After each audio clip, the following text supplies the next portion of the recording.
వచ్చే నెల 7వ తేదీలోపు మంత్రివర్గ విస్తరణ. ఏడాది వేడుకలకు పూర్తిస్థాయి కేబినెట్. 6 స్థానాలు భర్తీ చేసేందుకు సీఎం ప్లాన్. మంత్రివర్గ విస్తరణ. మొత్తం ఈ మంత్రివర్గంలో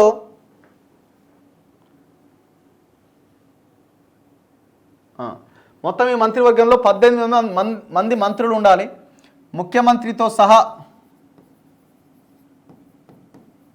సీఎంతో సహా 18 మంది మంత్రులు ఉండాలి 119 ఎమ్మెల్యేలకి. సో ఈ 18లో 12 కంప్లీట్ అయిపోయింది, ఇంకా 6 కావాలి.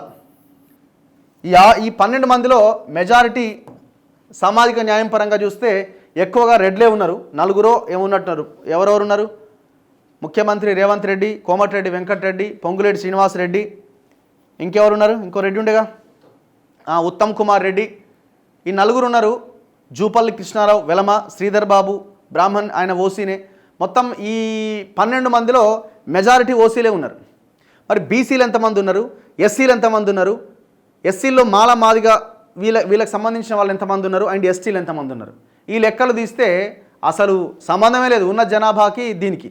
మరి మీరు కులగణన అంటున్నారు కదా, ఈ కులగణన ప్రకారంగా ఎవరి జనాభా ఎంత ఉందో తేలుతున్నది కదా. మరి ఆ ప్రకారంగా చూస్తే ఒక్కటి కూడా మిగతా కమ్యూనిటీస్కి వెళ్ళకూడదు, రెడ్లకు వెళ్ళకూడదు. కానీ వీళ్ళు ఏమంటున్నారు? 2 రెడ్లట, బీసీ అట, ఎస్సీ అట, ఎస్టీ అట, మైనార్టీల నుంచి ఒక్కొక్కరికి ఛాన్స్ అట. ఒకవైపున కులగణన చేస్తూ దేశానికి మేము ప్రత్యామ్నాయం చూపిస్తున్నామని చెప్తూ రాహుల్ గాంధీ మన ట్వీట్ చేస్తాడు, ఇంకొక వారం, 2 వారాలు, 3 వారాలు అయితే అయిపోతుంది కులగణన, దేశంలోనే తెలంగాణలో మేము చూపిస్తున్నాం కులగణన చేసి అని చెప్తున్నారు కదా. మరి ఇక్కడ ఎందుకు ఈ సామాజిక న్యాయం ఈ మంత్రివర్గ విస్తరణలో జరగదు? చెప్పండి. జీవో ఇచ్చిన ముఖ్యమంత్రి రేవంత్ రెడ్డి కూడా ఆన్సర్ చేయాలా? ఎందుకు ఇంకా 2 రెడ్ల అవసరం ఏమున్నది? క్యాబినెట్లో ఉన్న 6లో 2 రెడ్లు దేనికోసం? ఉన్న దాంట్లో 50% పైన ఉన్న బీసీలకు మిగతా దక్కాల. ఇంకా ఏ వర్గాలకైతే మాల మాదిగలకు ఇంకా ఎవరికైనా రాకపోతే వాళ్ళకి రావాలా, ఎస్టీలకు రావాలా. మైనార్టీల నుంచి ఇదట, ఇదేమో ఒక్కొక్కరికి ఒక్కొక్కటి ఇస్తారట. బీసీకి ఒకటి, ఎస్సీకి ఒకటి, ఎస్టీకి ఒకటి, మైనార్టీలకు ఒకటి, ఒక్కొక్కటి పడేసి మిగతా 2 ఎత్తుకపోతారట. ఉమ్మడి ఆదిలాబాద్, రంగారెడ్డి, నిజామాబాద్, హైదరాబాద్ జిల్లాలకు ప్రయారిటీ. ఉమ్మడి నల్గొండ జిల్లా నుంచి పోటీలో 4 ఎమ్మెల్యేలు. హైదరాబాద్ నుంచి ఎమ్మెల్సీ అమీర్ అలీ ఖాన్కు పదవి దక్కే అవకాశం.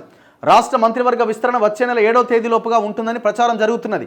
కేబినెట్లో ఖాళీగా ఉన్న 6 స్థానాలను భర్తీ చేసేందుకు రేవంత్ రెడ్డి కసరత్తు చేస్తున్నారు. ఎవరెవరిని మంత్రివర్గంలోకి తీసుకోవాలి అనే అంశంపైన నెక్స్ట్ వీక్ ఢిల్లీకి వెళ్లి హైకమాండ్తో డిస్కస్ చేసే ఛాన్స్ ఉన్నట్టు పార్టీ వర్గాల్లో ప్రచారం జరుగుతున్నది. ప్రస్తుతం కేబినెట్లో ప్రాతినిధ్యం లేని ఉమ్మడి ఆదిలాబాద్, రంగారెడ్డి, నిజామాబాద్, హైదరాబాద్ ఆ జిల్లాలకు ప్రయారిటీ ఇవ్వబోతున్నారు. నిజామాబాద్ నుంచి ఆయన ఎవరు? సుదర్శన్ రెడ్డి పేరు వినిపిస్తున్నది. సామాజిక సమీకరణాలను దృష్టిలో పెట్టుకొని 2 రెడ్లు, బీసీ, ఎస్సీ, మైనార్టీ వర్గాల నుంచి ఒక్కొక్కరిని క్యాబినెట్లోకి తీసుకునే అవకాశాలు ఉన్నాయి. ఏడాది వేడుకల్లోపు విస్తరణ. డిసెంబర్ 7వ తేదీతో కాంగ్రెస్ అధికారంలోకి వచ్చి ఏడాది పూర్తి కాబోతున్నది. ఇంతకాలం క్యాబినెట్ విస్తరణ చేయకపోవడానికి బలమైన కారణాలే ఉన్నట్టుగా కాంగ్రెస్ లీడర్లు చెబుతున్నారు. మంత్రివర్గంలో తీసుకున్న ఎమ్మెల్యేల సామాజిక సమీకరణాలు కుదరక కొంతకాలం ఆ ప్రక్రియ వాయిదా పడ్డదట. వాళ్ళ ఇక మాటలు వస్తున్నాయి కానీ ఏముందాడ సామాజిక సమీకరణలు కుదరకపోవడానికి? నువ్వు 2 రెడ్లకి ఇస్తున్నావు డిసైడ్ అయిపోయిన తర్వాత ఇంకా సామాజిక సమీకరణ కుదరకపోయేది ఏముందాడ? ఉన్న 6లో 2 మీరే తీసుకున్న తర్వాత ఇంకా సామాజిక సమీకరణాలు కుదరక వాయిదా పడ్డదని చెప్పుకోవడానికి ఏముందాడ? సామాజిక సమీకరణాలు కుదరక కాదు, నాయకుల మధ్య తన్నులాట కుదరక.